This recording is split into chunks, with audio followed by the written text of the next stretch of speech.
On this Wednesday night, Canadians feeling deflated by rising inflation. How food prices are taking a bigger bite. Then I make do with the best I can. And struggling businesses can't catch a break. Uncertainty and anxiety. Nearly 1,000 Ukrainian troops at the mercy of Moscow. Leadership review. Alberta Premier Jason Kenney learns his fate. And tracing the history of one illegal gun used in 2 Ontario murders. Ballistics are much like fireprints. Global News investigates how weapons are smuggled into Canada. And the Battle of Alberta. My heart's with the Flames, but my head is with the Oilers. The stage is set for one of the most heated rivalries in hockey. Global National with Donna Friesen. Here it is in black and white, what Canadians, especially those on low or fixed incomes, already know. Pretty well everything in Canada costs more. Inflation was up 6.8% in April, a 31-year high.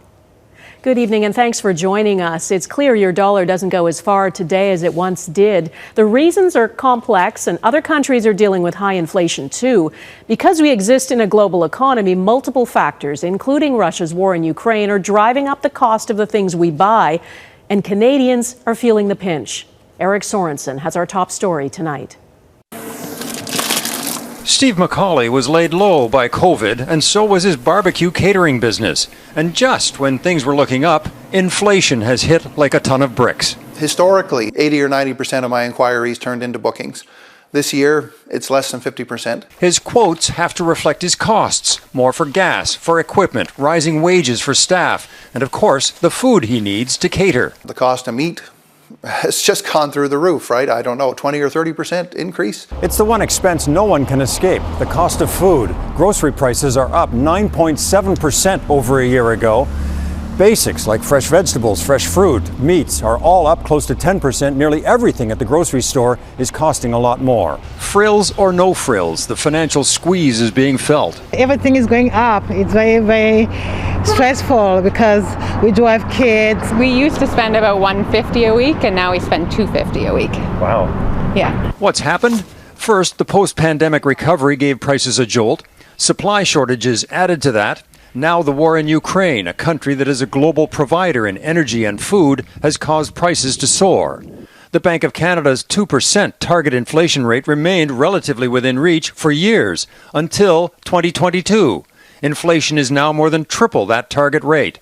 Economists expect the Bank of Canada to raise interest rates further to cool inflation, but for many that will mean higher mortgage costs. It is a double whammy. This financial expert's advice: tighten your budget till interest rates can cool things down. Over the next few months, when Bank of Canada increase their interest rate, and I feel it will by the end of summer, I feel now until then it's going to be really tough. I shop at No Frills and I make do with the best I can. For now, Canadians like Aaron Church are already adjusting. Things that are on sale a lot more, like no-name brands, kind of like that. But other than that, just absorbing the costs, there's not much you can do. Steve McCauley is absorbing costs and hoping summer barbecue season can make the difference. It is very much a question mark. You'd have to ask me come September, in the end, how it all worked out. How it works out for the economy and for his business.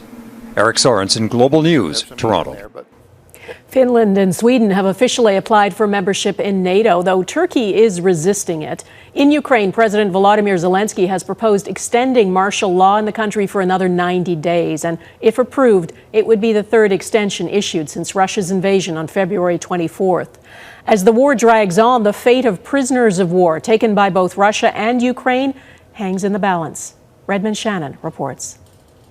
Russia calls them Nazis. Ukraine calls them heroes. By any name, these soldiers are now prisoners of war. The Kremlin says almost 700 more Ukrainian troops left the Azvostal steel plant Wednesday. Some only barely, walking, hobbling, or carried out on stretchers. Video from Russia's defense ministry claims to show injured soldiers being held 40 kilometers east of Mariupol. They gave me first aid and food. I can't complain, says this man. We don't know if he was speaking under duress. Russia isn't saying what will happen to them next and has not agreed to Ukraine's wishes for a prisoner swap.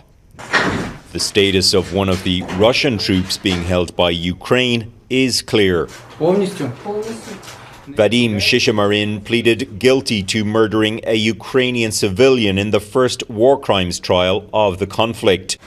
He allegedly shot a 62-year-old on a bicycle from a stolen car, the dead man's widow watching in court. Meanwhile, NATO ambassadors from Finland and Sweden formally submitted applications to join the alliance. The security interests of all allies have to be taken into account. And we are determined to work through all issues. For all issues, read Turkey's issue. 30 tane teröristi.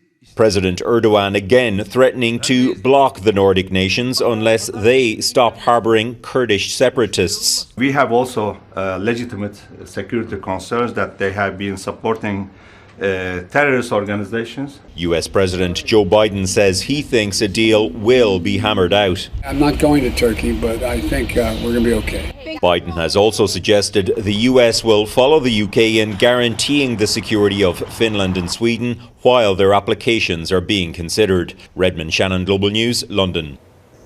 Russia is shutting down the CBC's news bureau in Moscow and revoking the accreditation and visas of its journalists. The Kremlin says it's retaliation for Canada's ban of the Russian state-controlled network RT.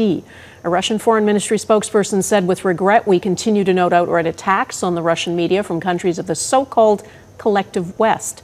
In March, CBC suspended reporting from inside Russia because of a new law which makes it illegal to call the invasion a war and to report on anything that's contrary to the official Kremlin line. This is one part of what Prince Charles and his wife Camilla saw in Ottawa today, the RCMP musical ride. The royal family, especially the Queen, have a long-standing connection to the RCMP. During her 70-year reign, the RCMP has given the Queen 8 horses, including Burmese, which she rode for years. Abigail Bimman has more on the Prince of Wales and Duchess of Cornwall's jam-packed day in the nation's capital. Is it your lunch break? Yes! These Montreal high school students were on a day trip to Ottawa, never expecting to run into royalty. I was in shock, so I didn't it wasn't the moment, but Taina got it on tape, so we're gonna replay it over and over, yeah. It's a pretty special day. I wasn't expecting this at all. A special day for many royal fans, with hundreds showing up at the 2 events open to the public. Lucky, but also it was a little bit surreal because yesterday I was still watching The Crown. The Prince of Wales and Duchess of Cornwall toured Ottawa's Byward Market, meeting both fans and vendors. They're peaceful and they go and they're fundraisers, they're part of our identity. Another meet and greet after laying a wreath and flowers at the War Memorial. We had a moment of connection and smiles. Charles says, oh, you got the teddy bear. Paige Ranolfson wasn't just excited to meet Charles and Camilla. That serious shriek was for Governor General Mary Simon. Because I was so happy to see her, because I just love her. Of course, most of the royals' encounters Wednesday were not by chance. They met with a number of Ukrainian Canadians at this church. The Duchess tried her hand at painting eggs and shaping pierogies. Father Taras Kinash arrived from the Kyiv region just last month. When we feel this support, we are very grateful. We have a feeling that victory is close as possible with this kind of friends. Stop it. We have fun here. Go away. With waning support for the monarchy in Canada, not everyone who followed along was a fan. You are in private property, that's it. Okay? Just be aware. Okay?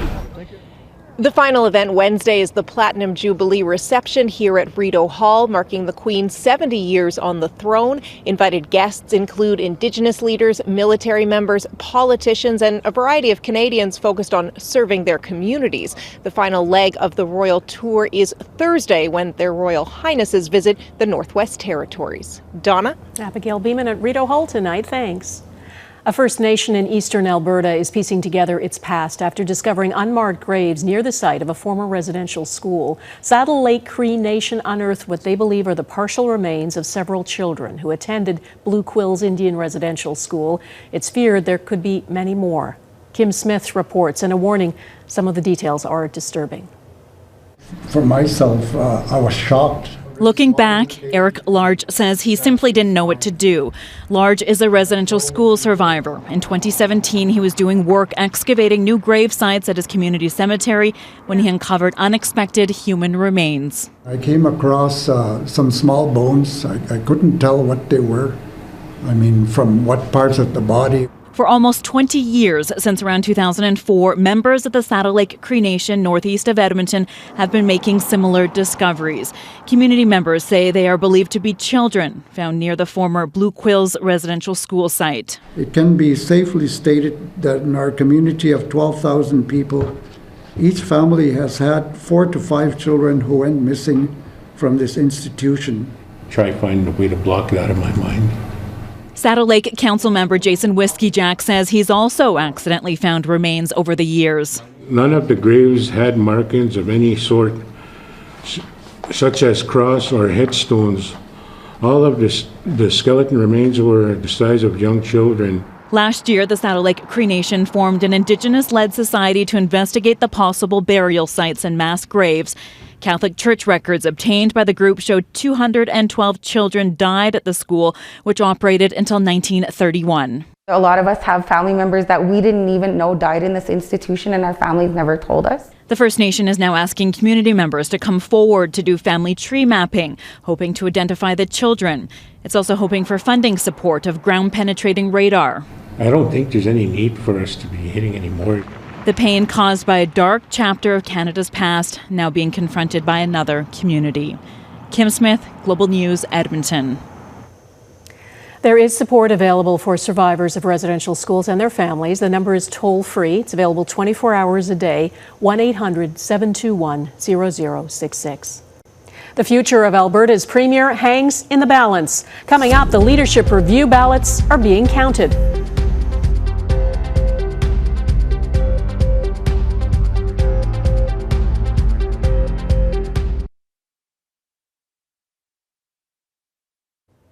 It is a big night in Alberta. Premier Jason Kenney is stepping down as leader of the United Conservative Party after winning just 51.4% of the votes in a leadership review, a result he admitted tonight he is disappointed with. Global's Tom Vernon is with me from Calgary. Tom, technically Kenney won enough to stay on, but almost half the party members also wanted him gone. So I guess staying was untenable.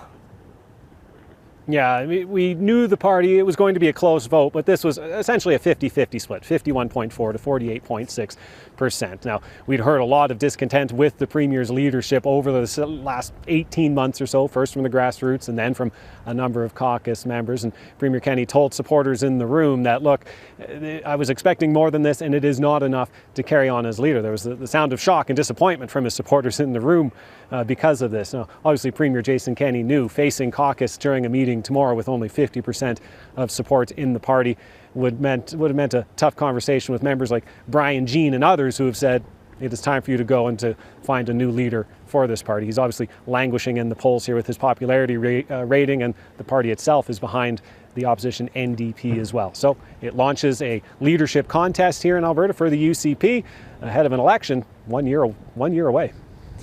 Kenney seemed to me almost relieved in his remarks that he made after this result was announced. What did you think of the tone of his remarks tonight? And I guess we're looking at an election 1 year from now. Right now, the NDP leading in the polls. Yeah, it was interesting. We were standing out here waiting to do another live hit, and we saw the Premier's vehicle pull in. And when he got out, you can sense that there wasn't a lot of excitement. There were some disappointed faces. So I had the feeling that, maybe the vote didn't go his way. So when he made that announcement, and when you say relief, he's been under an intense amount of pressure from inside his own party, from the members of Alberta, the polling numbers that are below the NDP, fundraising numbers for the last year that have been below the NDP as well. So it's a lot of pressure on him. Not surprising he decided what he did with the amount of support. It'll be interesting to see how this leadership race goes and who brings their name forward to try and rebuild this party ahead of next election. Yep, Donna? lots of change coming in Alberta. Tom, thanks. Ahead, following the trail of an illegal gun used in 2 Ontario murders.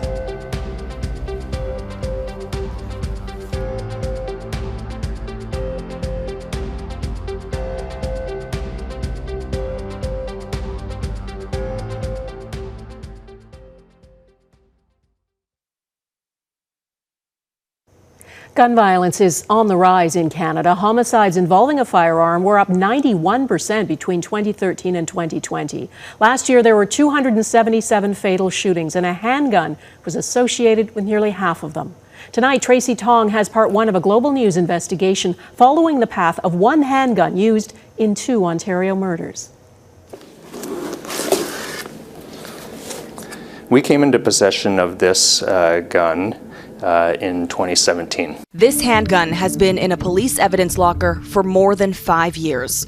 It's a Taurus PT-740 Slim, a subcompact semi-automatic pistol that fires a .40 caliber cartridge. Small in size, but its consequences immense and irreversible. It's been a hard week for friends and family coming to terms with what happened. On June 14th, 2015, in London, Ontario, 18-year-old Jeremy Cook was shot dead while trying to retrieve a cell phone he had left behind in a taxi. Using an app, he tracked it to a Tim Hortons parking lot where police say he found 3 men in a car. An altercation ensued. The men started to drive away, and police say when Jeremy tried to hold on to the car, one of the men inside shot him. I couldn't even believe it. Like, it still just seemed like these things don't happen, you know, like Jeremy was a good kid. So was Lysette Ross. She was just 14 years old when she was killed in a Toronto community housing complex a month later. She died. She died. It happened in a friend's home. A 13-year-old boy pulled the trigger in an accidental discharge. A .40 caliber semi-automatic handgun was retrieved by police. People knew about this gun. It didn't just show up. It came from somewhere. And now we know where. Ballistics testing on the gun recovered where Lysette Ross was killed matched shell casings found at Jeremy Cook's murder scene. Ballistics are much like fireprints. When a round leaves a gun, the barrel leaves very distinctive markings on it. One single gun used in 2 unrelated murders. A trace done by the Bureau of Alcohol, Tobacco, Firearms and Explosives, also known as the ATF, reveals it was purchased in Michigan by a man named Jermaine Michael Welsh. U.S. court documents obtained by Global News say Welsh's actions resulted in 33 guns being put out on the street. They describe how Welsh, a Canadian citizen, along with several co-defendants, purchased more than 100 guns over a period of 5 months. Among those recovered in Canada was a firearm involved in a shootout with police during a homicide investigation, and the gun that killed Jeremy Cook and Lysette Ross.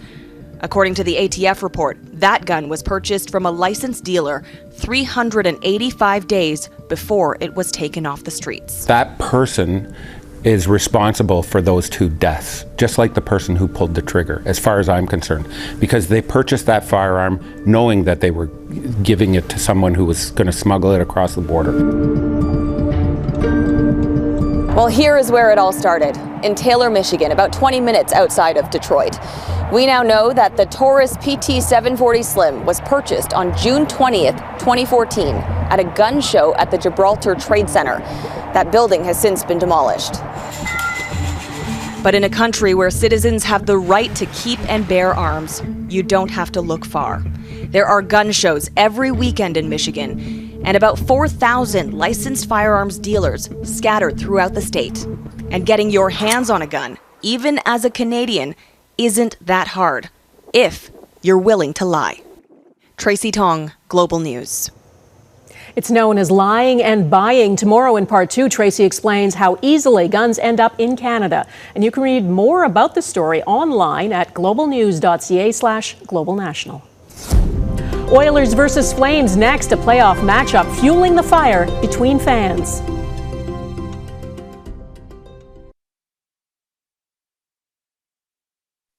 The U.S. women's national soccer team has finally received what it was entitled to, an equal share of World Cup prize money.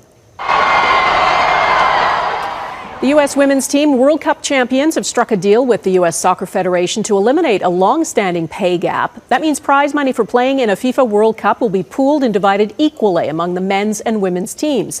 This all follows a gender discrimination lawsuit, which was settled in February for $24 million.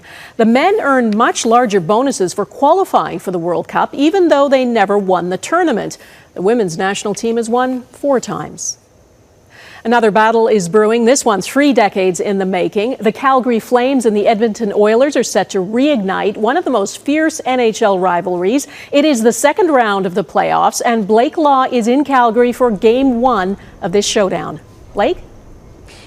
Well, the first clash of this Battle of Alberta takes place here at the Saddle Dome, but even before the first puck has been dropped, the war of words is already well underway. I'm thinking about renting an Airbnb for myself. I might move out. The Greenways live in Calgary, but Flames fan Jessica is outnumbered. Separate meals, separate tables, yeah. no camaraderie there whatsoever, yeah. Speaking of division, Red Deer sits almost exactly halfway between the cities. Good luck choosing sides there. You ask anybody in Red Deer today, you'll probably get a 50-50 split. It's that close. My heart's with the Flames, but my head is with the Oilers. Both cities are getting creative, using the rivalry for good. In Edmonton, Oilers fans can make a small donation to a local charity and show the Flames how they really feel. Want to do something fun around the Battle of Alberta and celebrating how much we hate Calgary. And even Flames coach Daryl Sutter is letting his excitement show. They might cheer for the Oilers, might cheer for the Flames. Big deal, right? It's a sport. That's what it's about. Like, the best thing ever. The NHL, what more could you ask for? Calgary's head coach went on to say, as intense as this series will be, it will bring people together. After a few years of an oil crash, drought in the fields, and of course the pandemic, he says that's something all Albertans can look forward to, no matter the outcome. Donna? That's for sure. Blake Law in Calgary, thank you. And that is Global National for this Wednesday. I'm Donna Friesen. Tonight's Your Canada is Jasper, Alberta. Closer to Edmonton than Calgary, I know, but don't read anything into that. Thanks for watching. Have a good night. Bye-bye.